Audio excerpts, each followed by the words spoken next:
dinheiro. Até aqui abordamos sobre prosperidade bíblica de forma geral.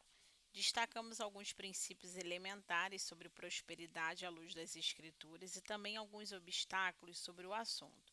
Mas a partir desse capítulo abordaremos sobre prosperidade de maneira mais pontual e específica a respeito do nosso relacionamento com o dinheiro. E não podemos deixar de denunciar que vivemos um tempo de inúmeras pessoas têm apresentado uma problemática no que diz respeito ao relacionamento pessoal com o dinheiro. O resultado disso são vidas gastas e desperdiçadas, tentando reparar faltas em suas emoções por meio do dinheiro, e além disso, pessoas correndo o tempo todo atrás de riquezas e recursos, como se isso fosse o único sentido da vida, tornando assim pessoas gananciosas e ambiciosas com relação ao dinheiro. É possível perceber que Jesus sempre usou as parábolas a fim de ensinar e apontar princípios básicos sobre a vida. É interessante notar que em praticamente metade das parábolas, Jesus menciona sobre dinheiro e os apóstolos também falaram e corrigiram os crentes a respeito do relacionamento com o dinheiro. Ou seja, não é apenas um problema da nossa sociedade, mas sim algo recorrente. Precisamos aprender a ressignificar nosso relacionamento com o dinheiro. Por isso, abordaremos nesse capítulo dois problemas relacionados ao dinheiro que temos que evitar. Primeiro, as inclinações do coração e segundo, também a ganância. Primeiro problema: o dinheiro em si não é errado, mas as possíveis atitudes e inclinações do coração. O que está em xeque nesse ponto é como meu coração se posiciona ao fato de ter ou não dinheiro.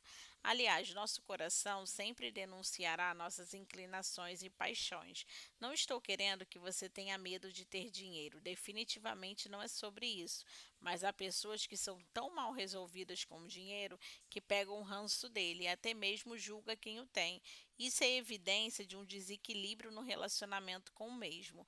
O que contribui muito sobre a forma que nos relacionamos com o dinheiro basicamente se deve pela nossa criação e a forma que fomos doutrinados nesse assunto. O desequilíbrio acaba travando pessoas a ponto de não saberem o que fazer com aquilo que receberam ou com a falta do recurso. Isso acaba se tornando uma muralha a um obstáculo quase que intransponível para essas pessoas.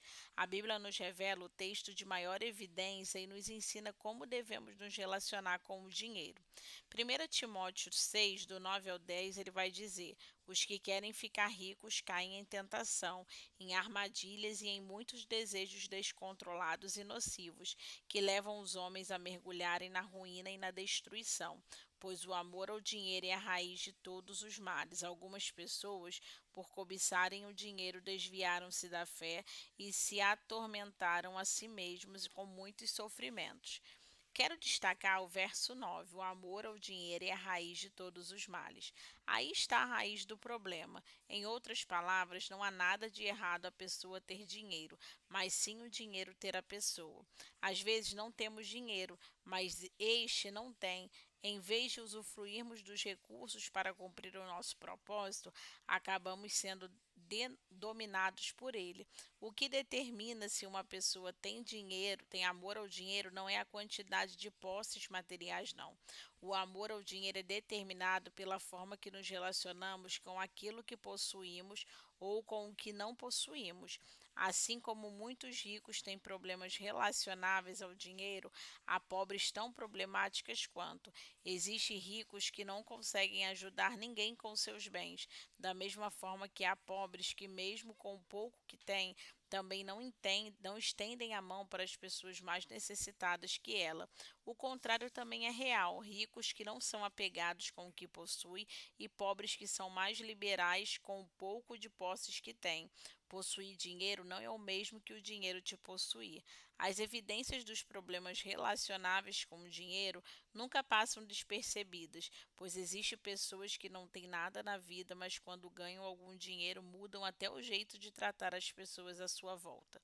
Ou pessoas ricas que são tão apegadas com o que têm que não permite que outros chegarem perto de seus bens, com medo de estarem invejando ou praguejando. Pessoas assim te deixam receosas quando te convidam para ir à casa delas, pois se você quebrar acidentalmente um copo, pode ser que talvez não mais receba outro convite para se assentar à mesa delas. Observe a advertência bíblica a respeito em Salmo 62:10. Se vossas riquezas aumentam, não ponha nelas o coração. Nosso relacionamento com os recursos revela as intenções mais profundas do nosso coração. Por isso, tenha sempre o cuidado de não ser possuído pelo dinheiro. Segundo problema, ganância. Já o segundo problema que temos que evitar, na verdade, é uma consequência daquelas que se relacionam de forma equivocada com o dinheiro. Estamos falando da ganância, que aponta para pessoas possuídas pelo desejo insaciável de ter cada vez mais. Porém, não é desejo nobre, mas sim possessivo, excessivo e desenfreado. Uma palavra que sempre está relacionada à ganância é o consumismo, o desejo impulsivo de ter, tirar vantagem, possuir, custe o que custar. O ganancioso quer sempre tirar vantagem da situação que envolve dinheiro, pois na mente dele centavos fazem muita diferença. Nunca está disposto a sofrer nenhum prejuízo relacionado e nem mesmo dividir uma conta, como por exemplo um rolê com os amigos. Sempre tentará tirar algum tipo de vantagem, nem que seja alguns centavos a menos para pagar. Pessoas que sempre tentam obter algum benefício em detrimento de um retorno material ou financeiro, mesmo que custe o próximo uma sobrecarga ou prejuízo. A ganância se manifesta em pequenas porções, em coisas corriqueiras do dia a dia, em forma de relacionamento com o recurso, em querer ganhar alguma coisa em troca e tirar vantagem de situações. Além de revelar a ganância, também expõe um coração consumista. Enquanto a ganância é insaciável, o consumismo é manipulador. Porque o que você ganha hoje não é suficiente para te satisfazer até amanhã, pois a questão não é o quanto você precisa adquirir, mas é quanto você precisa daquilo que ainda não alcançou, e isso te leva a consumir cada vez mais e mais. Tal conduta torna a pessoa refém do dinheiro, afinal, é o dinheiro quem dita as intenções da pessoa, as atitudes, motivações e emoções dela. E vão além, pois o dinheiro começa a pautar o caráter da pessoa, porque alguém que sempre quer tirar vantagens grandes ou pequenas de situações que envolvem dinheiro não revela o momento da vida, mas o caráter do indivíduo, ou seja, a forma que me relaciono com o dinheiro também revela quem sou. Antigamente, a mídia e a sua publicidade ao divulgar produtos focavam no que era racional ao consumidor. Apontavam, por exemplo, para a qualidade dos produtos, suas propriedades, benefícios e etc. Contudo, para alguns, a publicidade mudou a estratégia de marketing e agora procura atingir não mais a razão, mas a emoção do consumidor. Com isso, a ideia por trás é mostrar que o consumidor precisa de uma coisa mesmo ele achando que não. Ou seja, a grande tentativa não é vender um produto, mas a felicidade ao consumidor. Exemplos: antes, ao vendedor de suco de laranja, mostrava a caixa do suco, apontava para suas propriedades, todas as vitaminas importantes para a saúde. O foco era mostrar aquela cascata de suco enchendo um copo de nutrientes para uma vida saudável. Entretanto, com o foco nas emoções do consumidor, o viés atual é diferente. A mesma propaganda de um suco de laranja hoje mostra uma criança correndo pelas colinas verdejantes, indo ao encontro de sua queridinha mãezinha, e esta com um grande copo de suco de laranja oferecendo ao seu amado filho, que ao beber o suco em slow motion, que é câmera lenta, olha para a mãe sorrindo, que fica feliz da vida ao ver o seu filho beber aquele copo de felicidade. O que de fato a estratégia de marketing está vendendo não é apenas um suco, mas apontando que se você quer ser uma boa mamãe e ter uma família feliz, então você precisa desse suco de laranja. Ou seja, nesse exemplo, o ideal familiar ou a mãe responsável só poderá ser mediante o consumo desse suco de laranja. Repare, se não é isso que acontece atualmente com as propagandas. Note que não se vende um produto, mas um status emocional de felicidade. Isso é, eles apresentam um déficit emocional, e mostram que ele só terá suprido consumindo tal produto. Uma tentativa de mostrar para o consumidor que ele precisa de algo mesmo que não precise, é exatamente dessa forma que se cria uma sociedade consumista, que precisa ter para ser. O consumismo que anda de mãos dadas com a ganância faz com que as pessoas vivam buscando por coisas sem propósito nenhum. Aliás, se você começar a avaliar as coisas e os produtos que armazena e guardar nessa casa, verá o quanto compra sem critério, e isso pode revelar que está sendo ganancioso e consumista. Exemplo: algumas mulheres têm 30 pares de sapato, mas na verdade usam 3 ou 4 durante praticamente o ano todo, mas ficam com a sapateira amontoada de calçados e não são capazes de abençoar outras pessoas com alguns deles, pois pensam que algum dia poderão usar todos os outros. Quando você libera, doa, entrega, abençoa, obviamente com o que é de boa qualidade, mostra não ser ganancioso. Em Eclesiastes 5,10, a Bíblia diz assim: quem ama o dinheiro jamais terá o suficiente, quem ama as riquezas jamais ficará satisfeito com seus rendimentos. Isso também não faz sentido. A versão da Bíblia em espanhol diz: há pessoas que dizem que o dinheiro não é importante, mas quando já têm aquele dinheiro ainda querem mais. Isso também não tem sentido. Quem se enche de dinheiro também se enche de gente que quer gastá-lo. O amor ao dinheiro é um amor não correspondido, pois a pessoa se doa por inteiro e em troca recebe insatisfação e ausência, porque ele jamais reparará satisfação e completude. Note que o amor ao dinheiro nunca gerará satisfação plena. O dinheiro não traz senso de saciedade. A ganância é perigosa, pois pode encobrir a voz de Deus em nossa vida e fazer com que percamos a fé.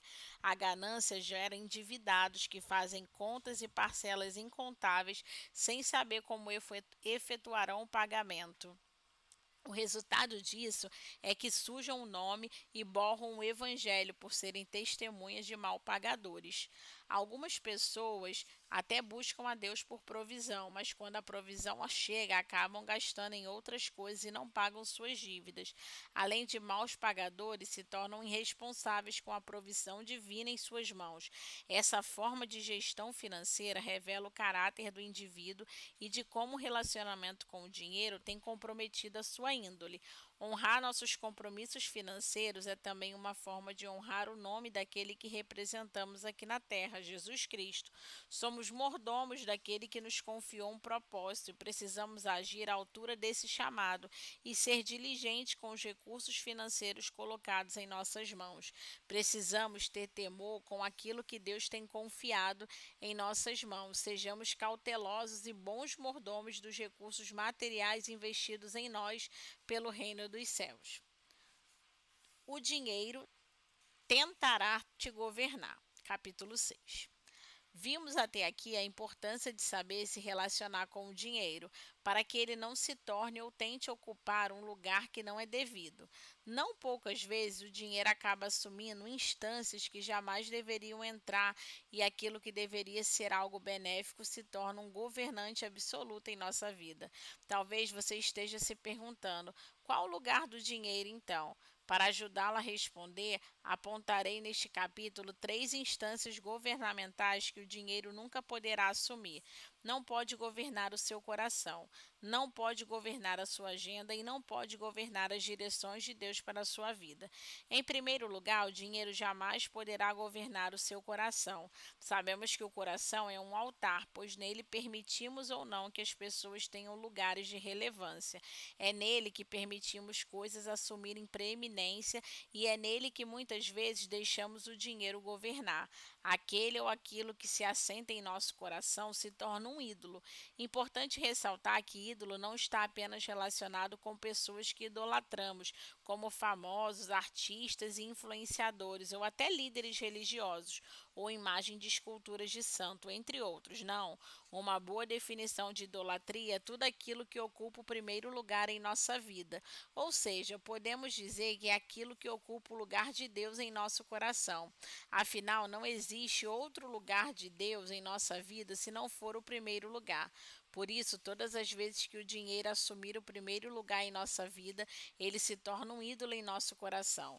Existem pessoas que, em momentos de dificuldades financeiras, buscam ao Senhor intensamente, vão em todos os cultos, participam de tudo que a igreja oferece, oram o tempo todo, clama por uma intervenção de Deus na sua vida financeira, demonstrando aparentemente que Deus está em primeiro lugar na vida delas, mas assim que conseguem um emprego, a intensidade não é mais a mesma, já não frequentam os cultos, não se envolvem mais, passam a ter argumentos para as ausências, pois afinal o único dia livre de descanso para elas é exatamente o dia do culto. O único dia livre não é mais para agradar aquele que teoricamente estaria em primeiro lugar. Agora tem um emprego e por isso precisam descansar para se dedicarem, serem eficazes no emprego para uma futura promoção, um plano de carreira, o que não é errado. Porém, quando isso substitui o lugar de Deus, se torna um ídolo. Esse tipo de comportamento começa a revelar o que de fato está em primeiro lugar no coração da pessoa. Semelhantemente, acontece com os filhos, por exemplo, pois às vezes passam a ter tanta prioridade em nossa vida que começam a viver apenas para eles. Começamos a adorá-los, superprotegê-los. Há muitos outros exemplos sobre e como o dinheiro não é diferente, pois ele também por muitas vezes assume esse lugar de importância. Precisamos tomar cuidado com tudo isso e jamais permitir que estejam acima do lugar que pertence somente a Deus.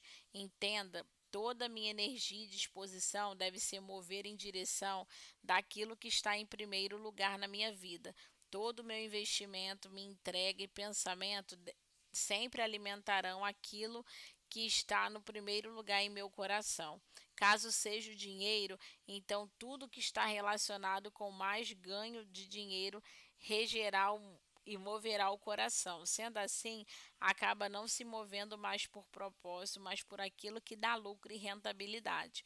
Observe o texto de Colossenses 3, que diz sobre a idolatria ao dinheiro. Quando Cristo, que é a sua vida, for manifestado, então vocês também serão manifestados com ele em glória. Assim, façam morrer tudo que pertence à natureza terrena de vocês: imoralidade sexual, impureza, paixão, desejos maus e a ganância, que é a idolatria.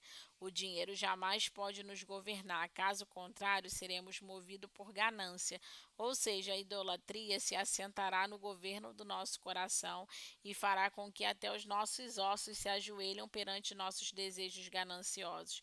Todas as vezes que Deus nos dá uma direção e a primeira resposta dada a Ele é mostrar nossa insuficiência financeira, então isso é um apontamento de como removemos Deus do primeiro lugar e colocamos o recurso como governante da nossa obediência.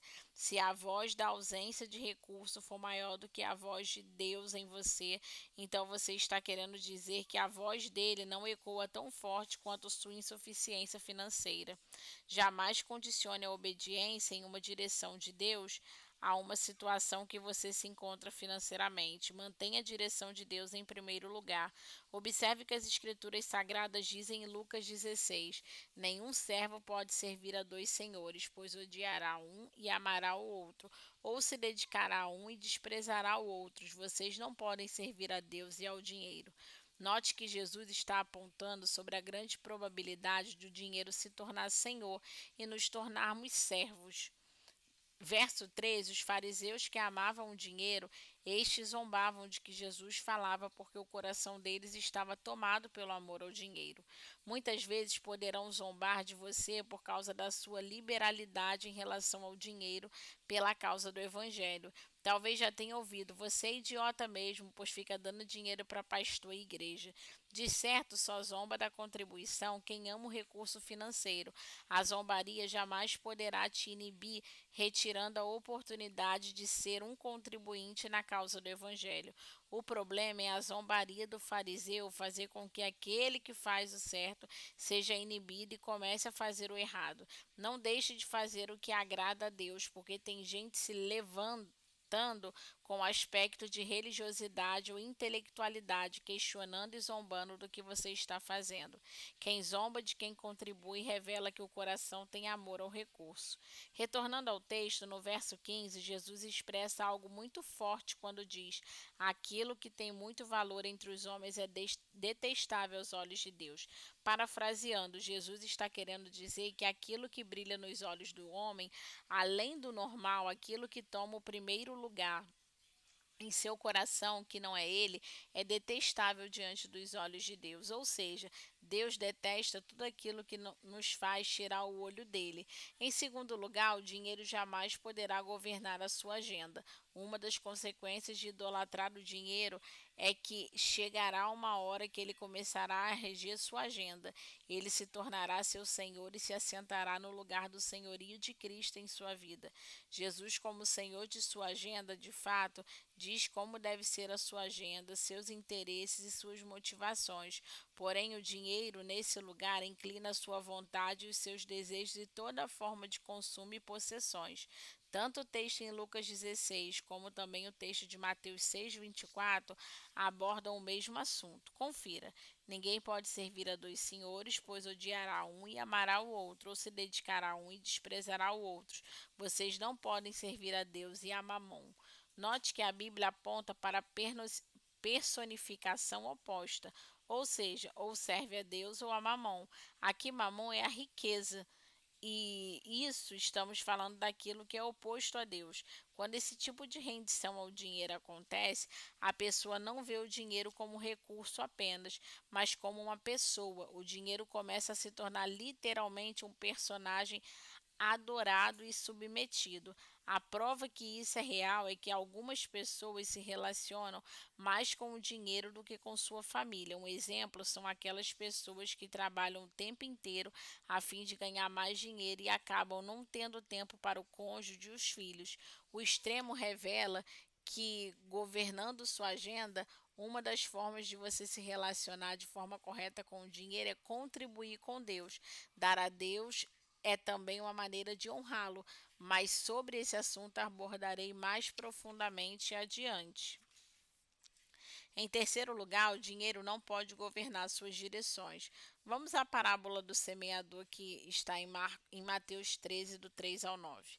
Apesar de Jesus fazer uso das coisas corriqueiras para explicar sobre os princípios divinos, nesse caso ele aponta para 4 tipos de solos e logo em seguida explica que os solos representam nossos corações e a semente é a palavra lançada aos corações. Jesus faz a seguinte explicação: portanto, ouçam o que significa a parábola do semeador. Quando alguém ouve a mensagem do reino e não a entende, o maligno que vem e lhe arranca o que foi semeado em seu coração, este é o que foi semeado à beira do caminho. Observe que no verso 22, Jesus aponta para algo que seduz e engana, que são as riquezas. Afinal, não precisamos nos esforçar para gostar daquilo que tem a aparência de riqueza, pois elas nos seduzem e envolvem. É nesse aspecto que entra o terceiro governo que não podemos dar ao dinheiro, pois a sedução da riqueza pode fazer ceder a proposta que tentam sufocar as direções que recebemos de Deus. O dinheiro pode sufocar as direções de Deus em seu coração. Quando olha demais para o dinheiro, você pode perder uma direção, pois existem propostas financeiras que são sedutoras e tentadoras, porém só tem um problema: te afasta da direção de Deus para a sua vida. Caso você coloque os seus olhos naquilo que é lucro, infelizmente sufocará a direção de Deus para a sua vida. Sempre haverá algo na tentativa de te seduzir para você abandonar a palavra e sempre estará relacionado com uma proposta que tem a ver com o dinheiro. Por um tempo, fiquei angustiada a respeito do que deveria fazer ao término do seminário Carisma e clamava dia e noite em busca de uma direção. No banheiro do apartamento onde morava e dividia com uma colega, me lembrei da cena de um filme que meu pai amava assistir, do personagem do Chuck Norris, dentro do helicóptero com mais 2 tripulantes. Do nada, Chuck Norris pula da aeronave e o piloto vira para o coronel e pergunta: por que ele fez isso? O coronel responde: porque dos dois caminhos ele sempre escolhe o mais difícil e é o que sempre dá certo. Nessa hora eu comecei a entender o que Deus falava comigo, pois por conta da angústia estava avaliando as situações e ponderando o caminho mais fácil. Um tempinho depois, nessa sondagem toda, fui passear no Uruguai e visitar os meus familiares e amigos. Num jantar com meu pastor, ele me perguntou qual decisão havia tomado a respeito do meu futuro e me fez uma proposta muito boa, com salário ótimo, casa, carro, tempo integral na obra e tudo mais, e ainda ficaria próximo da minha família e amigos. Era muito plausível tudo aquilo, mas foi nessa hora que entendi por que Chuck Norris se jogou do helicóptero. Com lágrimas nos olhos, o agradeci e disse tinha uma direção de Deus para ficar em Belo Horizonte na época. Respeitosamente, meu pastor compreendeu e disse que mais uma vez abriria mão de mim para ver Deus cumprindo o seu propósito na minha vida. Mesmo a igreja em que servia me enviando e acreditando de fato Deus havia me dado uma direção de continuar onde estava, confesso que foi muito angustiante voltar para o Brasil por abrir mão de uma grande oportunidade e segurança para ficar num lugar que sequer tinha alguma noção do que faria. Pouco depois fui chamada pelo pastor e diretor do Carisma, na época Léo Capuchin, e convidada para fazer parte do time dos professores do seminário. Fiquei muito extasiada e impactada com o convite, começando a entender como a direção de Deus é sempre a melhor escolha. Aprendi muito com tudo isso, porém uma coisa entendi, que maturidade não é saber escolher o que é certo ou errado, mas saber escolher entre uma boa proposta e a direção de Deus para a sua vida. Enfim, o dinheiro não deve ser temido, mas precisamos aprender a nos relacionar com o recurso financeiro colocado em nossas mãos para que o dinheiro seja servo no reino de Deus. Sim, isso mesmo, o dinheiro serve o reino de Deus. Os recursos podem ser um grande benefício em prol do reino, basta sabermos o lugar dele. O principal propósito do dinheiro é servir a obra de Deus. D.L. Moody tem uma frase que diz: o uso dos bens materiais é um teste de caráter. Aqueles que não podem usá-lo com sabedoria não merecem ter responsabilidade espiritual. Deus não está interessado em dinheiro, em sim honra. Aliás, a melhor definição de honra para mim é quando você dar algo que te custe, ou seja, dar algo diferenciado. Inclusive, comecei a falar sobre isso no quinto conceito da prosperidade no Antigo Testamento, a respeito da palavra Dashem. Quando eu tenho uma ação com alguém semelhante, a mesma ação que tenho com todas as demais pessoas, não é uma atitude de honra com ela. Afinal, essa atitude não fala a respeito de quem este alguém é para mim, mas fala a meu respeito, ou seja, de quem eu sou para ele. Mas se eu tenho uma atitude com alguém que difere das demais atitudes que tenho com as outras pessoas, é nesse momento que entra o princípio da honra, pois fiz algo diferenciado. Essa ação não diz respeito a quem sou, mas aquilo que a pessoa é para mim. Com esse entendimento, repito que Deus não está interessado em dinheiro, mas está interessado em honra. Em outras palavras, quando honramos a Deus, dizemos o que ele representa para nós. Se você entender o princípio da honra, sua forma de semear será diferente daqui para frente. Sendo um pouco mais incisiva, se honra é dar diferenciado a alguém, significa que você não está construindo com aquilo que diz respeito a você, mas contribuindo por aquilo que ele representa para você. Isso é, sua oferta é uma forma de expressar o que Deus representa em sua vida. O pastor Luciano Subirá, em o seu livro Uma Questão de Honra, diz que a atitude de honra também está relacionada com o conceito de desperdício, pois quando honramos alguém e não fazemos esperando algo em troca, logo entendemos que desperdício é a ideia de algo inútil que você tem, mas por algum motivo não utilizou. O sentimento é de desperdício, porque você gastou naquilo que não deu retorno. Enfim, por isso que honra está relacionado com o conceito de desperdício, pois você não honra alguém esperando algum benefício ou retorno. A Bíblia relata uma história lúdica a respeito a Bíblia relata uma história lúdica a respeito do princípio de honra, lá em Marcos 14, 3. Observe a indignação dos discípulos diante da atitude daquela mulher, porque este desperdício de perfume, eles de fato estavam considerando um desperdício realizado por ela.